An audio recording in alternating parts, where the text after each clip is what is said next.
Hello everyone, मेरा नाम राजेश कुमार मौर्य है और यूपीएससी 2021 में मेरी रैंक 367 है।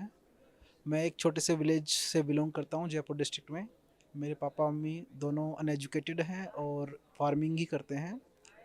मेरी स्कूलिंग 5वीं क्लास तक तो गांव में ही हुई। उसके बाद मैं नवोदय विद्यालय से ग्रेजुएशन किया है। स्कूलिंग किया है। उसके बाद मैंने आईआईटी रुड़की से ग्रेजुएशन किया है सिविल इंजीनियरिंग में। उसके बाद मैंने कोल इंडिया में भी 3 साल जॉब किया है। तो एक सिविल सर्वेंट बनने का सपना स्टार्टिंग से ही था, लेकिन फैमिली बैकग्राउंड इतना नहीं था कि मैं उसी टाइम से जस्ट ग्रेजुएशन के बाद से स्टार्ट कर सकूं। तो मेरा पहला प्लान था कि जॉब करना और कुछ पैसे इकट्ठे करना, ताकि मैं दिल्ली में आके प्रिपेयर कर सकूं। तो इसके लिए मैंने लगभग 3 साल जॉब किया, तब मेरे पास एनफ मनी आ गई, तो मैं दिल्ली में आके प्रिपेयर किया for dedicated UPSC preparation only. Initial 2 attempts मैंने जॉब के साथ ही दिए थे, लेकिन अच्छी गाइडेंस नहीं होने के कारण मैं 2 प्रीलिम्स क्लियर नहीं कर पाया। उसका 2017 से मैं दिल्ली में ही प्रिपेयर कर रहा हूँ डेडिकेटेड। उसके बाद मैं 4 बार अपीयर हो चुका हूँ और चारों बार मैंने मेंस लिखा है। स्टार्टिंग में 2 बार मेंस क्लियर नहीं कर पाया और लास्ट के 2 बार से मैं इंटरव्यू दे रहा हूँ। 2020 में मेरे को AFHQ सर्विस मिला था थ्रू रिजर्व लिस्ट, और this year I am getting IAS in UPSC 2021। सो मेरा ये 6 अटैम्प्ट हो गया है और इसमें बहुत ही हार्डशिप और लगा था। बहुत ही मोटिवेशन की ज़रूरत थी, क्योंकि हर बार फेल होना और उसके बाद में फिर दोबारा स्टडी करना बहुत ही चैलेंजिंग टास्क होता था। लेकिन मेरा एक ही चीज़ था जो मुझे वापस पढ़ने के लिए मोटिवेट करता था। वो था कि जैसे मैं सबको ही बोलता हूँ कि जब भी स्टडी करना हो तो अपना वाई स्ट्रॉन्ग कीजिए कि क्यों करना है तैयारी। अगर आपका वाई स्ट्रॉन्ग है तो आप में मोटिवेशन आ जाएगा आपको पढ़ने का भी, और कैसे पढ़ना है और क्यों पढ़ना ये अपने आप आ जाता है अगर एक बार वाई स्ट्रॉन्ग होता है तो मेरा वाई ये इसी स्ट्रॉन्ग था कि क्योंकि मैं एक नॉर्मल फैमिली से बिलोंग करता हूँ। मेरी फैमिली में अब तक की जनरेशन में कोई स्कूल नहीं गया। हम जो सिबलिंग्स हैं वो पहली जनरेशन है जो स्कूल गए हैं। तो मैंने सोचा कि क्यों ना इस अपॉर्चुनिटी को बेस्ट यूटिलाइज़ किया जाए और highest level of government service को अचीव किया जाए। तो यही था कि एक अपॉर्चुनिटी मिली है तो इसका फुली यूटिलाइज़ किया जाए। और आईएएस से बेटर इससे अच्छा क्या हो सकता है कि अगर आईएएस बन जाए तो ये था। और यही था मेरा मेन मोटिवेशन। तो उसके अलावा तो बाकी मोटिवेशन थे, लेकिन वो इसके आगे थोड़ा छोटे थे, मतलब। तो यही चीज़ थी जो मुझे दिन रात मोटिवेट करती थी पढ़ने के लिए। यही चीज़ थी जिसके कारण मैं लाइब्रेरी में जाके 10 घंटे पढ़ लेता था विदाउट एनी डिस्टर्बेंस। तो यही था कि अगर मैं भी आपको ये बोलना चाहूँगा, अगर आपको भी यूपीएससी क्लियर करना है और अगर फेल हो रहे हैं और दोबारा मोटिवेट होना है, एक सिंपल सा फंडा है कि अपना वाई स्ट्रॉन्ग कर लीजिए। आपको क्यों यूपीएससी करना है, अगर जिस दिन आपका वाई क्लियर हो गया तो आपको कैसे, हाउ एंड व्हेन, ये अपने आप क्लियर हो जाएगा। सो ये तो मेरा मोटिवेशन था। दूसरा, मैं इस चीज़ पे फोकस करना चाहूँगा कि सक्सेस होने के लिए अपनी टैलेंट तो ज़रूरी होता है, लेकिन सपोर्ट भी ज़रूरी होता है अपने फ्रेंड्स एंड फैमिली का। मेरी सक्सेस में फैमिली और फ्रेंड्स दोनों का इक्वली सपोर्ट है। मेरी फैमिली ने मुझे ऑल नेगेटिव चीज़ से दूर रखा है, एज ए सील्ड काम किया उन्होंने। मेरे पास कोई किसी रिलेटिव के फ़ोन नहीं आते थे, कोई नेगेटिव बात नहीं पहुंचती थी। इवन मेरी फैमिली ने किसी को मेरा फ़ोन नंबर भी पास नहीं किया। जो भी कोई बात करनी थी वो मेरी फैमिली से ही करता था डायरेक्ट। फ्रेंड्स ने भी बहुत सपोर्ट किया, क्योंकि मैं जो जॉब के बाद में मनी इकट्ठा करके लाया था वो मेरी 2 इयर्स अगो ही एग्जॉस्ट हो गई थी। मेरे पास पैसे नहीं थे 2 साल पहले तक। तो मेरे फ्रेंड्स ने ही मुझे सपोर्ट किया। मेरे फ्रेंड्स ने मुझे पैसे दिया। उन्होंने बोला कि जॉब की टेंशन मत करो, वो मनी वो दे रहे हैं, मेरा काम है स्टडी करना। तो जितना ही मेरी सक्सेस में फैमिली का हाथ है, उतना ही मेरे फ्रेंड्स का भी है। तो वही बोलना चाहूँगा कि फ्रेंड्स सर्कल कम रखिए, लेकिन अच्छे रखिए। ज़्यादा फ्रेंड्स बनाना भी सही नहीं है, और अच्छे फ्रेंड्स रखोगे तो आपको फ्रेंड्स आपकी सक्सेस में बहुत ही हेल्प करेंगे। और दूसरी चीज़ मैं बोलना चाहूँगा रिगार्डिंग कि अपना सब्जेक्ट्स ऐसे चूज़ कीजिए, खासतौर पर ऑप्शनल, जिसमें आपको इंटरेस्ट ही रहे, और बार बार चेंज ना करें। एक बार ले लीजिए तो उस पर स्टिक करते रहिए, क्योंकि स्टार्टिंग में हो सकता है कि आपको अच्छा ना लगे। जैसे कि मेरा सोशियोलॉजी था, तो स्टार्टिंग में मेरा इतना अच्छा नहीं था सोशियोलॉजी में। फर्स्ट ईयर इन मेंस मेरे को ओनली 177 मार्क्स थे। तो बहुत ही कम थे। और सेकेंड ईयर तो मैं उसको ड्रॉप भी करने की सोचा, लेकिन उससे क्या ड्रॉप करने पे डिस्टर्ब हो जाता है प्रिपरेशन। तो इससे अच्छा है कि या तो स्टार्टिंग में ही चूज़ करते टाइम अपना पूरा रिसर्च कर लें, या फिर बाद में अगर पता लग जाए कि अब करंट ऑप्शनल में आप नहीं कर पा रहे हैं तो अपने फ्रेंड्स की, सीनियर्स की हेल्प लीजिए और एक अच्छा सा ऑप्शनल चूज़ कीजिए जिसमें आप इंटरेस्ट दिखा सकें। तो मेरा ये था कि सोशोलॉजी फर्स्ट ईयर तो इंटरेस्ट नहीं आ पाया था, लेकिन second year onwards I got interest. और उसके बाद में 177 से लास्ट ईयर और इस साल में 260 पे पहुंच गया। और regarding mains also, GS also, I can say that this year my rank, I got this rank only because of improvement in GS। तो GS का यही बोलना चाहूँगा कि कम पढ़ें लेकिन अच्छे से पढ़ें, क्वांटिटी पे ध्यान ना दें, क्वालिटी पे ध्यान दें ज़्यादा। तो ज़्यादा बुक्स पढ़ने से अच्छा है कम बुक्स को बार बार पढ़ें। मेरा यही था। मैं ख़ासतौर पे जो अपने फ्रेशर्स आते हैं उनके लिए बोलना चाहूँगा कि स्टार्टिंग में अपने फाउंडेशंस पे ध्यान दीजिए। अगर आप फर्स्ट के 1 या 2 ईयर्स में अपने फाउंडेशन से स्ट्रॉन्ग कर लेंगे, तो अगर मान लीजिए कि फर्स्ट 1 और 2 ईयर्स में आप क्लियर नहीं कर पा रहे प्रीलिम्स और मेंस, तो बाद में आप अगर जॉब भी करना चाहेंगे तो उसके साथ भी क्लियर कर लेंगे अगर आपका फाउंडेशन से स्ट्रॉन्ग है।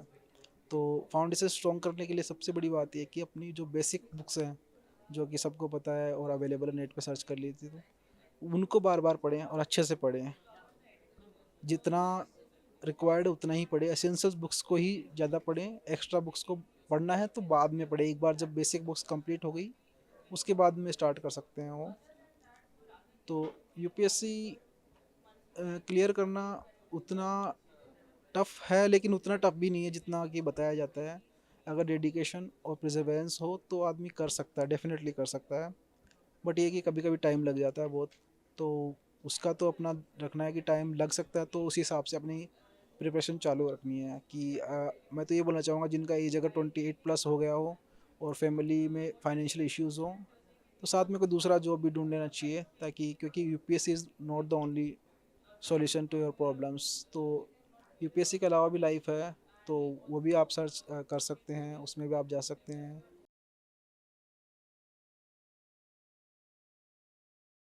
For main source for GS specifically मैंने खुद के नोट्स बनाए थे फर्स्ट अटेम्प्ट में, फर्स्ट एंड सेकंड अटेम्प्ट में। तो उसमें ये हुआ कि मैं अपने अटेम्प्ट अपने नोट्स बना रहा था, लेकिन उसमें क्या, जैसे एक बार दिया तो सेकंड मेंस जल्दी आ जाती थी, लास्ट मेंस लिखा सेकंड मेंस आ गया, तो साइकिल चलता रहता था और मेरे नोट्स में क्वालिटी नहीं आ पा रही थी। तो उसके लिए मैंने सोचा कि टॉपर्स के नोट्स रेफ़र किया जाए। तो मैंने अपने इनसाइट्स ऑन इंडिया की वेबसाइट पे ऋषिकेश रेड्डी सर के नोट्स अवेलेबल हैं, तो मैंने इंटायरली लगभग उन्हीं को फॉलो किया है। अल्दो वो नोट्स 2019 के हैं तो उनमें कुछ अपडेट्स करना पड़ेगा, तो मैंने वही किया था, उनके नोट्स डाउनलोड किए। वो टॉपिक वाइज हैं तो उनमें कुछ अपडेट्स थे, वो अपडेट किया। और जीएस के लिए मैंने मोटा मोटी तौर पे वही फॉलो किया था, ऋषिकेश रेड्डी सर के नोट्स।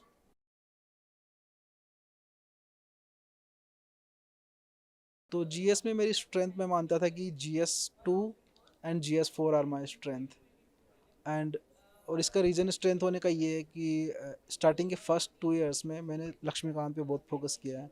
लक्ष्मीकांत को I can not count how many times I have read, मैंने बहुत बार पढ़ लिया है। तो लक्ष्मीकांत के लगभग चैप्टर मुझे, आर्टिकल पता था कि कौन से पैराग्राफ में लगभग कहाँ लिखा है। तो ये था। और GS 4 का ये है कि GS 4 में कि स्टार्टिंग से ही मैंने 4 मेंस लिखे हैं, चारों मेंस में मेरे अच्छे मार्क्स आए हैं। GS 4 में 100+ हैं, इवन फ्रॉम स्टार्टिंग ओनली। इसका रीज़न ये हो सकता है कि GS 4 में मैंने वही किया है, मैंने स्टार्टिंग में कोई स्टैंडर्ड बुक नहीं पढ़ी थी। स्टार्टिंग में मैंने ओनली जो सिलेबस वाइज टॉपिक्स है उनको गूगल सर्च किया था, उनकी डेफिनेशंस अपने टर्म्स में लिखी थी, और इंश्योर किया था कि एग्जांपल्स ज़रूर इंक्लूड करूँ। Yes, that can also be. और एग्जांपल्स। और GS 4 में आंसर राइटिंग का ये क्या था कि क्वेश्चन आता है कि हम उसको ब्रॉड करने की सोचा था। जैसे मान लीजिए कोई भी क्वेश्चन आया, ऑनेस्टी पे आया, तो उसको ब्रॉड किया कि डेफिनेशंस नहीं लिखा, ऑनेस्टी अनदर जो वेरियस डायमेंशंस हैं उनमें भी मेंशन किया। जैसे कि मान लीजिए कि एडमिनिस्ट्रेशन में क्या होगा या फिर पॉलिटिक्स में क्या होगा, तो उसका भी एक एक एग्जाम्पल था कि उसको ब्रॉड किया जा सके उस आंसर को और ज़्यादा। एथिक्स में एग्जांपल्स नेसेसरी है, अगर एग्जांपल्स देंगे तो इवेल्युएटर को भी थोड़ा अच्छा लगता है और अपना भी आंसर्स में कुछ डेप्थ आती है। तो examples are must in ethics.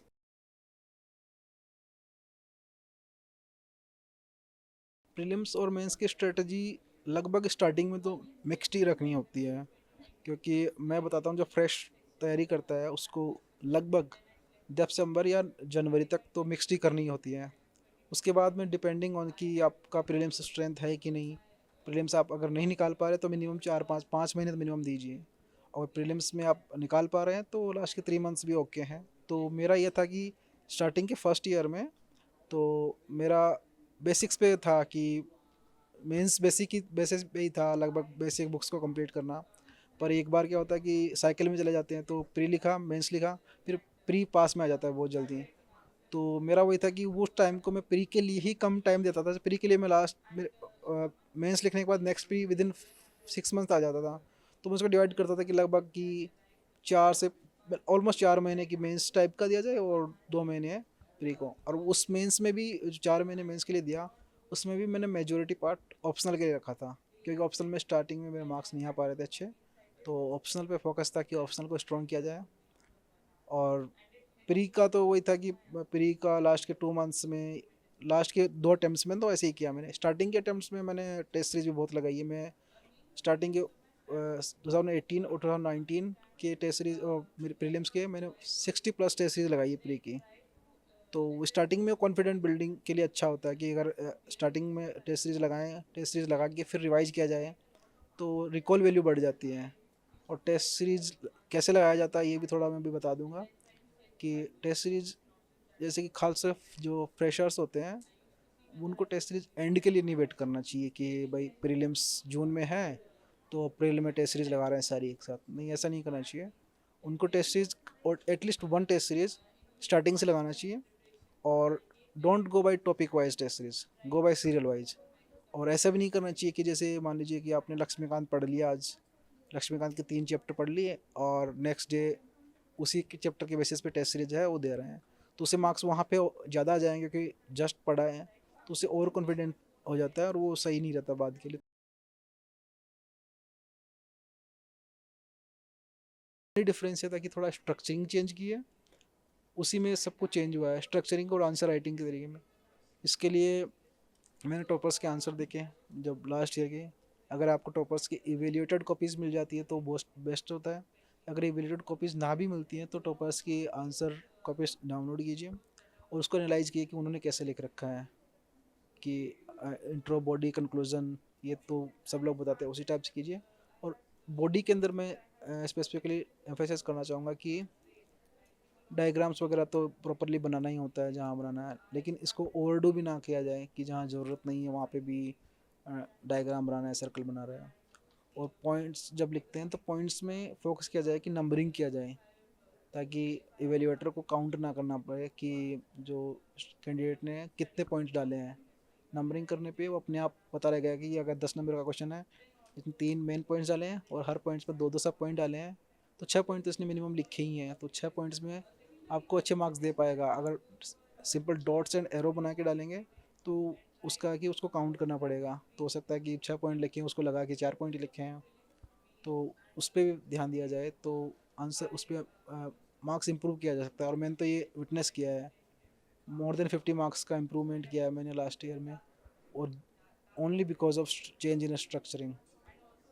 तो ये जीएस का था। और ऑप्शनल में तो मेरा ये था कि वही मैंने धीरे धीरे रिसोर्सेज कम के करते गया और उन्हीं को रिपीटेटिवली पढ़ता गया। और आंसर राइटिंग पे फोकस किया। तो ऑप्शनल में भी मेरे फर्स्ट मेंस में ओनली 177 थे और अभी इसमें लेटेस्ट में 260 थे। तो ये भी जर्नी काफ़ी लंबी रही, लेकिन इसको भी करता गया कि ऑप्शनल है। तो स्टार्टिंग में तो थोड़ा लगता था कि चेंज करना चाहिए, लेकिन बाद में एक बार लगा कि नहीं, नया से स्टार्ट करने से अच्छा है कि इसी को मैं बार बार, क्योंकि मेरा इंटरेस्ट डेवलप हो गया था फर्स्ट मेंस के बाद, मेरे को सोशियोलॉजी में इंटरेस्ट डेवलप हो गया था। क्योंकि ये जीएस और एसए में हेल्प नहीं कर रही थी, ऐसे सोसाइटी को अंडरस्टैंडिंग करने में भी हेल्प कर रही थी। जैसे अपन जिस सोसाइटी में रहते हैं पर पता नहीं कि कैसे स्ट्रेटिफिकेशन हो रखा है, पॉवर्टी पे नया डायमेंशंस मिल रहे थे, नया पर्सपेक्टिव मिल रहा था सोसाइटी को देखने का। तो ये इंटरेस्ट डेवलप हो गया, तो इसकी वजह से भी मेरे को हो सकता है कि पढ़ने में मज़ा आ रहा था। खासतौर पे GS 2 में लोग बोलते हैं कि GS 2 में ऑप्शन में पेपर 2 में कम मार्क्स आते हैं, लेकिन मेरा उल्टा रहा है। मेरे पेपर 2 में मतलब टेस्ट सीरीज में भी ज़्यादा मार्क्स आते थे और मेरे को कॉन्फिडेंट भी लगता था पेपर 2 पे। पेपर जितना टाइम मैं पेपर वन में रिवाइज करने में लगाता हूँ सोशियोलॉजी के, उसका लगभग आधा या 60% टाइम ही मेरे को पेपर टू में रिवाइज करने में लगता है। तो इसका रीज़न ये भी हो सकता है कि इंटरेस्ट, क्योंकि सोशियोलॉजी में इंटरेस्ट आया तो खासतौर पेपर टू तो एप्लीकेशन बेस्ड ही होता है कि करंटली सोसाइटी में क्या हो रहा था उसी को सोशियोलॉजी का पर्सपेक्टिव में लिखना होता है। तो इसलिए ये भी एक मार्क्स इम्प्रूव होने का एक रीज़न है खासतौर पे सोशियोलॉजी में।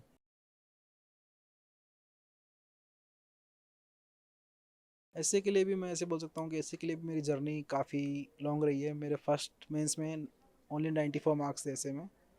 तो उसके लिए तो वही मैंने किया कि फर्स्ट रीज़न भी ये था कमाने का, मैंने टेस्ट सीरीज नहीं लगाई थी कोई, क्योंकि किसी ने गलत गलत एडवाइस दे दी थी फर्स्ट मेंस में ही कि ऐसे में तो यही है कि अगर ऑलमोस्ट लिख भी देखो 8 पेजेस पर ऐसे, तो भी आपको 120 मार्क्स तो मिल ही जाएंगे। तो टेस्ट सीरीज लगाओ नहीं लगाओ कोई फ़र्क नहीं पड़ता। तो ये गलत एडवाइस थी और शायद मैंने टेस्ट सीरीज लगाई ही नहीं। एक या दो ऐसे लिखे खुद से, लिखे किसी से एवेल्यूएट नहीं करवाया, तो मेरे मार्क्स में 94 ही आए थे। उसके बाद में फिर वो मैंने बिल्टअप किया कि मैंने डेफिनेटली जीएस का बाद में एसए का टेस्ट लगाने का फर्स्ट सोचा है हर बार कि एसए का लगाना ही लगाना है, क्योंकि फर्स्ट अगर आपके एसए में बहुत कम मार्क्स आ जाए तो अंडर कॉन्फिडेंस हो जाता है कि मेरा एसए राइटिंग स्किल्स ही पुअर है, मैं लिख नहीं पाऊँगा। तो उसके लिए वही किया, मैंने बहुत टॉपर्स के ब्लॉग भी पढ़े, खासतौर पे अनुदीप सर का ब्लॉग काफ़ी अच्छा है और विक्रम ग्रेवाल सर का, उनको भी मैंने फॉलो किया ऑलमोस्ट। मैं तो विक्रम ग्रेवाल सर की ही स्ट्रेटजी फॉलो करता हूँ। उनका ब्लॉग काफ़ी अच्छा, उस पर अच्छे दिखाया गया है कि कैसे लिखा है। उनका जो मेथड है कि किसी भी पॉइंट पे किसी भी सब्जेक्ट पे 20 पॉइंट्स लाना और उन 20 पॉइंट्स पे ही पैराग्राफ बना के ऑलमोस्ट अगर एक पॉइंट पे एक भी पैराग्राफ लिखेंगे तो ऑलमोस्ट 20 पैराग्राफ हो जाएंगे, उसमें मोर देन 10 पेज भर जाते हैं। तो उससे ज़्यादा लिखना भी तो विक्रम ग्रेवाल सर का ब्लॉग है, तो उसको एसेंशियली सबको एक बार पढ़ना चाहिए जो भी ऐसे में इम्प्रूव करना चाहता है। और उसके बाद में टेस्ट सीरीज लिखना चाहिए और उसको एवेल्यूशन के बाद में उसको फीडबैक भी पढ़ना चाहिए कि कहाँ इम्प्रूव करना है कहाँ नहीं करना है।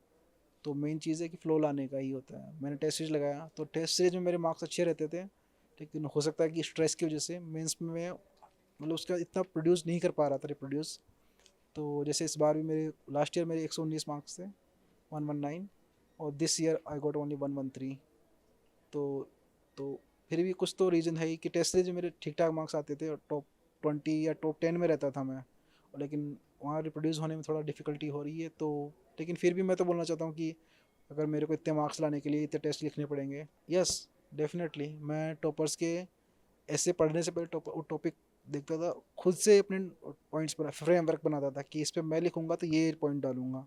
जब अपने पॉइंट्स बना लिए उसके बाद में टॉपर की ऐसे खुद पढ़ता था कि उसने क्या लिखा है, और उसमें से बहुत अच्छी चीज़ें भी पिकअप करने को मिलती थी। जैसे कि उसने इंट्रोडक्शन अच्छा कर रखा टॉपर ने, तो उसका इंट्रो ही उठा लिया और रख लिया कहीं पे कि बाद में काम आ सकता है।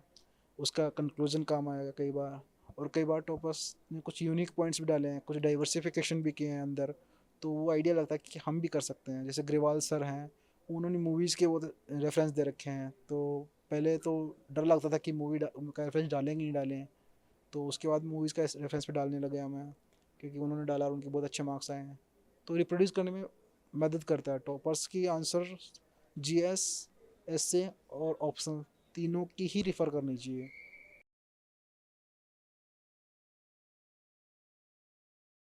और ऐसे के लिए मैं ये बोलना चाहूँगा, अगर टेक्निकल बैकग्राउंड से हैं, ऐसे कभी लिखा नहीं है और इवन आंसर राइटिंग भी नहीं किया अभी तक, तो ऐसे को मैं तो मेरी एडवाइस ये रहेगी कि डोंट ट्राई एट फर्स्ट। क्योंकि ऐसे को फर्स्ट अगर पहले ही लिखना स्टार्ट कर दोगे तो अंडर कॉन्फिडेंस आ जाता है, क्योंकि कंटेंट नहीं होता। मेनली ये कि कंटेंट नहीं होता, 3 पेज भी नहीं लिख पाते, फिर सोचते हैं कि हम नहीं कर पाएंगे। हाँ, अगर आप आर्ट्स बैकग्राउंड से हैं, आंसर राइटिंग की प्रैक्टिस है पहले, तो आप कर सकते हो। बेस्ट कंटेंट है तो, अगर नहीं है तो आप पहले कंटेंट बनाइए, GS 1 2 3 4 पढ़िए। तो इनको पढ़ने से क्या है कि बहुत सारा करंट अफेयर्स आता है, एथिक्स पढ़ने में बहुत सारे फिलोसफिकल एंगल्स आते हैं, पॉलिटिकल एंगल्स आते हैं, इकोनॉमिकल एंगल्स आते हैं, हिस्टोरिकल एंगल्स आते हैं। ये सब आपने GS 1 2 3 4 पढ़ लिया तो ही आता है।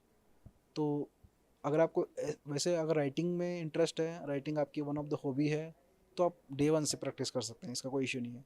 अगर आपने कभी कॉलेज टाइम में कभी कॉम्प्रहेंसिव 2 पेज का कोई आंसर ही नहीं लिखा कभी, तो डोंट ट्राई इट फर्स्ट कि ऐसे फर्स्ट डे प्रिपरेशन आया और फर्स्ट वीक में ही ऐसे लिखना लग गए। नहीं, पहले अपना GS 1 2 3 को स्ट्रॉन्ग कीजिए, उसके बाद GS एसए लिखिए बाद में। एसए को कभी भी नहीं छोड़ना चाहिए, एसए को भी इक्वली इम्फेसिस देना चाहिए GS के बराबर। और टेस्ट सीरीज वाइज भी मिनिमम 8 ऐसे लिखिए, 7 8, और हर वीक में एक लिखिए आफ्टर प्रीलिम्स। हर वीक में एटलीस्ट 1 ऐसे लिखेंगे तो 2 महीने में 8 टेस्ट तो हो ही जाते हैं वो। तो उससे प्रैक्टिस आ जाती है, फ्लो आ जाता है, एक थिंकिंग एबिलिटी आ जाती है कि कैसे किस टॉपिक पे विद इन 20 मिनट्स थिंक किया जाए, उसका लिखा जाए। और ऐसे में लिखने का भी यही है कि पहले जितना भी स्क्रबलिंग करना हो कीजिए, जितना भी पॉइंट्स बनाना हो फर्स्ट ही बनाइए, चाहे से उसमें 20 मिनट्स 25 मिनट्स लग जाए। एक बार पॉइंट्स आ गए तो उसके बाद लिखना ईजी हो जाता है एक बार। और अगर पॉइंट्स नहीं आए तो बीच में रुक गया ना, तो होता है ना राइटर्स ब्लॉक होता है एक टाइप का, उस टाइप से ब्लॉक लग जाता है और कभी पता नहीं लगता आपको कब 10 मिनट्स 20 मिनट्स निकल गए। तो उससे आप ऐसे कंप्लीट ही नहीं कर पाएंगे। तो इससे अच्छा है कि पहले ही अपने सारे पॉइंट्स बनाइए। जैसे कि मैंने बोला पहले भी, ग्रेवाल सर का ब्लॉग पढ़िए, उस पर उन्होंने अच्छे से दे रखा कि पैसे पहले वैसे ही मतलब कैसे पहले ही सारे पॉइंट्स बनाया जाए। वो उनका तो होता है कि 20 पॉइंट्स बनाए जाए, लेकिन मैं तो बोलता हूँ अगर 15 पॉइंट भी बन गए तो मोर देन अनफ है। 15 पॉइंट में अगर हर पॉइंट पे एक पैराग्राफ लिखिए, 15 पैराग्राफ, और 2 पैराग्राफ इंट्रो में और 2 कंक्लूजन में, 20 पैराग्राफ्स पहुँच जाते हैं यही। और 2 पैराग्राफ्स पर पेज, तो 10 पेजेस हो गए, तो it is more than enough. तो ये है। और ऐसे को कभी भी नेगलेक्ट नहीं करना है, किसी की एडवाइस नहीं माननी है कि भाई ऐसे में अगर लिख के आ गए तो ही 120 आ जाएंगे। आजकल ऐसे ही डिसाइड कर रहा है, खासतौर पर 21 का अगर मार्क्स डिस्ट्रीब्यूशन देखा जाए तो ऐसे ने बहुत लोगों को टॉपर बनाया है और बहुत लोगों को लिस्ट से बाहर निकाला है। ऐसे में इस बार वेरिएशन काफ़ी ज़्यादा है, किसी के 140 भी आए हैं, तो किसी के 140 आने वाले के 80 भी आए हैं। तो ऐसे को नेगलेक्ट नहीं करना है इसको, लेकिन स्टार्टिंग से भी नहीं फोकस करना है ऑन डे 0 से ही। पहले अपना GS 1 2 3 4 को स्ट्रॉन्ग करना है, GS में आंसर राइटिंग की कैपेबिलिटी डेवलप करना है। अगर GS में आंसर राइटिंग की कैपेबिलिटी डेवलप हो गई तो ऐसे भी अल्टीमेटली आ ही जाता है।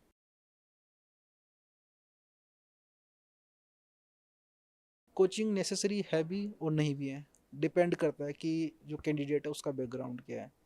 जैसे कि मुझे लगता है कि अगर जैसे मेरा जैसा बैकग्राउंड है, टेक्निकल बैकग्राउंड, इंजीनियरिंग, हाँ इंजीनियरिंग खास तौर पे, अगर इंजीनियरिंग बैकग्राउंड है तो हम जैसे लोगों को पॉलिटी हिस्ट्री साइंस पढ़े हुए काफ़ी साल हो जाते हैं। तो अगर आपको उनमें इंटरेस्ट है, ग्रेस्पिंग पावर अच्छी है, आपको अंडरस्टैंडिंग पावर अच्छी है, तो आप बेसिक बुक्स पढ़ के निकाल सकते हैं। NCERT वगैरह पढ़ोगे बेसिक बन जाएगा, उसके बाद डायरेक्ट आप स्किप कर सकते हैं स्टैटिक बुक्स पे या एसेंशियल बुक्स पे। बट इश्यू ये है कि हर कोई आदमी उस जर्नी को नहीं कर पाता कि NCERT पढ़ो फिर बेसिक एसेंशियल बुक्स पढ़ो। उसमें क्या होता है कि वो ओवर रिसोर्सफुल हो जाता है, ज़्यादा रिसोर्सेज पे फोकस करने लग जाता है।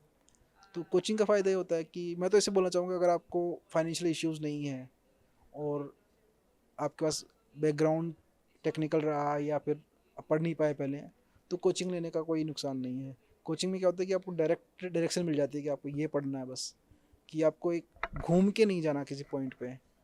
तो वो एक फ़ायदा हो सकता है कोचिंग का। जैसे कि मैंने सोशियोलॉजी की कोचिंग नहीं ली तो मेरे को 4 साल लग गए हैं 177 से 260 आने में।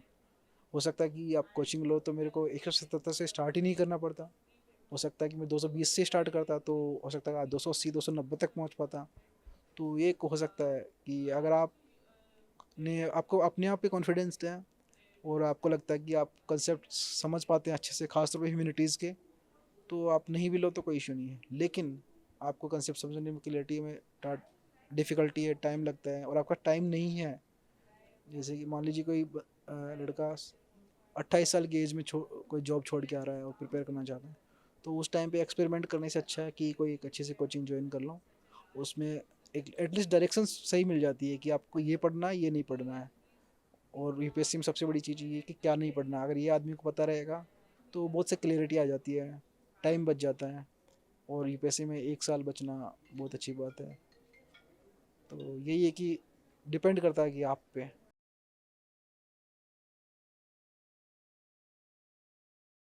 तो ये बहुत अच्छा क्वेश्चन है, हाँ आपका this question is very good.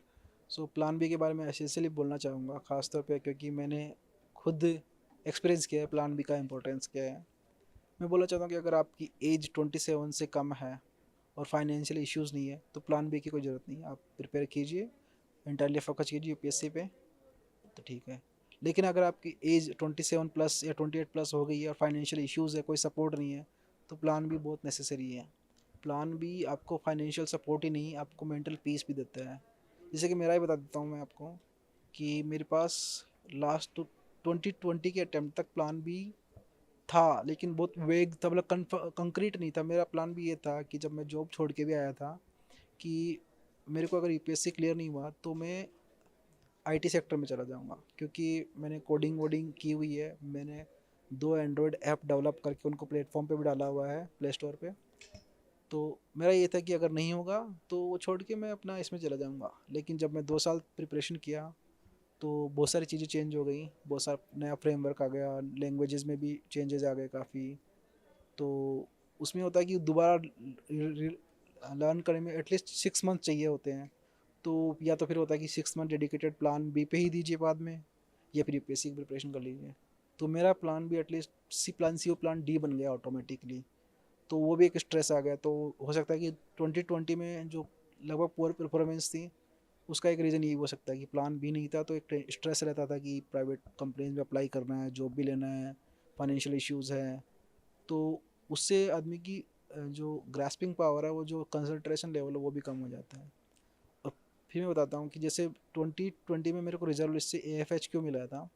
उसका रिजल्ट आया था 31 दिसंबर लास्ट ईयर, और उसके 6 दिन बाद मेंस थी ओनली। तो ये मेरा प्लान भी बन गया ऑटोमेटिकली। तो इससे हुआ कि जो मैं प्रीलिम्स लिखा ना, मेंस लिखा, उसमें मेरे को कॉन्फिडेंस था, ज़्यादा कॉन्फिडेंस आया। मैं बिल्कुल भी स्ट्रेसफुल नहीं था, मैं चेयरफुल था, अच्छे से लिखा। इवन मेंस के बीच में मैं बीमार भी हो गया था, तो उसका भी मेरे को स्ट्रेस नहीं था। अगर मेरे पास मैं AFHQ में सिलेक्ट नहीं होता तो हो सकता है कि मैं बीच में बीमार हुआ, जो खासतौर पर 5 दिन का गैप आता है GS और मेंस ऑप्शनल के बीच में। तो उसमें मैं स्ट्रेस नहीं था बिल्कुल भी, क्योंकि मेरी जॉब लग गई थी। तो एक था कि at least I have one one job at least. तो उससे क्या होता है कि आदमी को डर नहीं रहता, तो वो अच्छे से एक्सप्रेस कर पाता है। तो मेरा यही था कि बीच में बीमार होने के बावजूद मैं 5 दिन में रिकवर भी किया, और मैंने अच्छे से ऑप्शनल भी लिखा। कि मैं लिटरली बैक पेन टाइप का इशू हो गया था, कि मैं 5 दिन में जो गैप होता है मेंस GS के बाद में, उसमें लिटरली मैंने प्रिपरेशन लेट के किया था। तो वो स्ट्रेस था कि मैं मेंस में ऑप्शनल में लिख भी पाऊँगा कि नहीं पाऊँगा बैठ के। पर रिड्यूस हो गया, बहुत मामूली पेन रहा था एंड तक GS उसमें ऑप्शन में। मैंने अच्छे से लिखा, लेकिन मैं बिल्कुल भी स्ट्रेसफुल नहीं था, चेयरफुल था। क्योंकि मेरे को था कि एटलीस्ट मेरे पास जॉब है, मेरे को एक जॉब मिली है अभी, तो हो जाएगा। और इसका इफेक्ट उस पर भी रहा, इंटरव्यू पे भी। इंटरव्यू में लास्ट ईयर में बहुत स्ट्रेसफुल था, तो मुझे लगा था काफ़ी बहुत ही बेकार गया last year interview. This year I was cheerful. तो वैसे बाय द वे मार्क्स तो सेम ही थे मेरे लास्ट ईयर और इस ईयर, लेकिन मैं खुद चीयरफुल था कि अच्छा इंटरव्यू गया। तो दोनों पे इफेक्ट पड़ा, क्योंकि जस्ट मेंस के 6 दिन पहले मेरा जॉब लगा था। तो मैं ये बोलना चाहता हूँ कि अगर अगर किसी कैंडिडेट की 28+ एज हो गई है और उसके प्लान बी नहीं है, तो डेफिनेटली उसका इफेक्ट उसकी प्रिपरेशन पे पड़ता ही है। वो आंसर राइटिंग के टाइम पे, मेंस के टाइम पे स्ट्रेसफुल हो जाता है। जैसे कि मान लीजिए कि टाइमिंग का इशू है, एक क्वेश्चन छूट रहा है, उसको लगा है बीच में ही 1 घंटा पहले ही कि मेरा क्वेश्चन छूटने वाला, तो वो स्ट्रेसफुल हो जाएगा, तो उसके 2 क्वेश्चन छूट जाएंगे बाद में। और किसी के पास प्लान बी है तो उसका थिंकिंग ये रहता है कि ठीक है, मेरे पास अभी जॉब है, मैं अभी इसको अच्छे से लिखता हूँ, बाद में देखा जाएगा, अभी जो इसमें होगा। तो लाइफ एंड डेथ का क्वेश्चन नहीं होता है एटलीस्ट वहाँ पे। जब लाइफ और डेथ का क्वेश्चन हो जाता है तो आदमी घबरा जाता है और ऑफन गलत डिसीजन लेता है। तो उसका इम्पैक्ट प्रिपरेशन पे भी पड़ता ही पड़ता है। तो वही बोला कि अगर आपके पास 28+ है और फाइनेंशियल इश्यूज हैं, अगर फाइनेंशियल बैकअप नहीं है, तो प्लान भी ज़रूरी है, एसेंशियल है प्लान बी। नहीं तो क्योंकि बहुत लोग बोलते हैं कि वो सक्सेस हो गए एट द एज ऑफ 30-31। वो बहुत कम लोग हैं। बहुत लोग मैंने ऐसे भी देखे हैं, क्योंकि मेरी एज 32 हो गई है और 6 अटैम्प्ट हो गए हैं, तो मैंने देखे हैं बहुत लोग जो प्लान बी नहीं होने के कारण कितने डेवास्टेटेड हैं, डिप्रेशन में जाते हुए लोगों को देखा है। तो ये नहीं होना चाहिए, क्योंकि एक यूपीएससी एक एग्ज़ाम है, ये सब कुछ ही नहीं है कि अपना सब कुछ दे दें अपना। कि घर वालों का भी कोई ड्रीम नहीं, उनकी भी एक अपनी रिस्पॉन्सिबिलिटी होती है कि उनको भी एक अच्छी लाइफ दिया जाए। अगर यूपीएससी के चक्कर में रह गए, कुछ कर नहीं पाए, प्लान भी नहीं है, तो वो टाइम खिंच जाता है बहुत ज़्यादा। तो प्लान भी एसेंशियल है, मैं तो बोलता हूँ सबके लिए। ख़ास तौर पे जिनकी एज ज़्यादा हो गई है और जिनके फाइनेंशियल इश्यूज़ हैं।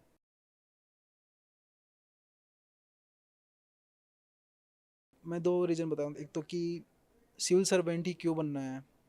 तो एक तो ये देखिए, क्योंकि मैं एक नॉर्मल क्या से फैमिली बैकग्राउंड से आता हूँ, तो मैं आज यहाँ आके बैठा हूँ। मैंने ग्रेजुएशन किया आईआईटी रुड़की से किया है और अच्छा जॉब भी था। तो मैं ये सोच रहा था कि मैं वहाँ तक कैसे पहुँच गया, क्योंकि मेरे को हेल्प मिली है हर टाइम पे। स्कूल में टीचर ने हेल्प की, प्राइमरी गांव के प्राइमरी स्कूल ने तो नवोदय में सेलेक्ट होने के लिए, नवोदय के बाद में फाउंडेशन है उसकी हेल्प से मैं आईआईटी में गया। आईआईटी में जाने के बाद वहाँ भी काफ़ी लोगों ने हेल्प की, तो मैं अच्छे से ग्रेजुएशन करके अच्छी खासी पीएचयू में जॉब मिला। तो मैंने देखा कि किसी की हेल्प की वजह से मैं एक अनएजुकेटेड पेरेंट्स का बेटा यहाँ तक आ सकता हूँ। तो मैं अगर किसी हायर पोस्ट पर चला जाऊँगा तो मैं कितने लोगों की हेल्प करूँगा, तो कितने लोगों की फैमिलीज इम्प्रूव हो जाएगी, हेल्थ उनकी कंडीशंस, कितने लोगों की लाइफ ट्रांसफॉर्म हो जाएगी। तो मेरा एक ये भी था, एक ब्रॉड मोटिवेशन, कि मैं उस पोजीशन पे जाऊँ जहाँ पे जाके मैं लोगों की लाइफ चेंज कर सकूँ। क्योंकि इससे ज़्यादा शॉर्टकट कोर कहीं नहीं मिल सकता, कि एक नॉर्मल फैमिली जहाँ पे कुछ ज़्यादा बैकअप नहीं है, कुछ मोटिवेशन वाला फैक्टर नहीं है, तो उनका कुछ बोल सकते हैं कि संपत्ति नहीं है ज़्यादा उनके पास, वहाँ से आके डायरेक्ट आईएएस ऑफिसर बनना, एक इससे ज़्यादा शॉर्टकट कुछ नहीं हो सकता। और मैं किसी के लिए इतना शॉर्टकट बन सकूँ, और उसके लिए कुछ ज़्यादा नहीं करना होता है, किसी को मोटिवेट करना होता है, किसी को इंस्पायर करना होता है कि आप कर सकते हैं। अगर वो कर सकता है, उसको राइट डायरेक्शन दिखा दिया जाए, तो मैं कर सकता हूँ तो वो भी कर सकता है। ये था कि मेरा एक सोसाइटी को सर्व करने का एक अच्छा मीडियम, इससे अच्छा कोई नहीं हो सकता।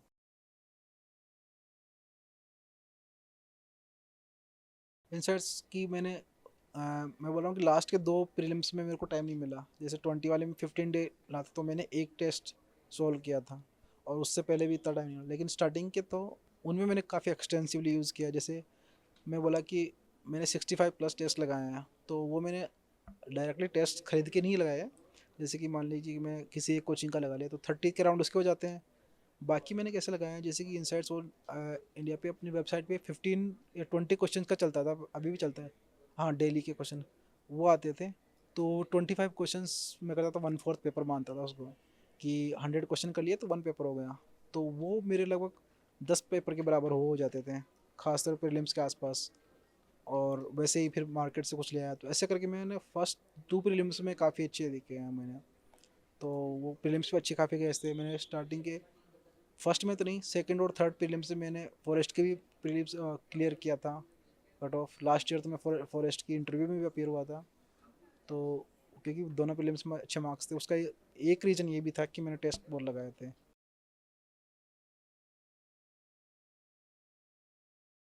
तो काफ़ी डरा हुआ भी था कि कभी सामने 5 लोगों के सामने बैठ के उठ के कभी बैठ के कभी बोला नहीं मैं।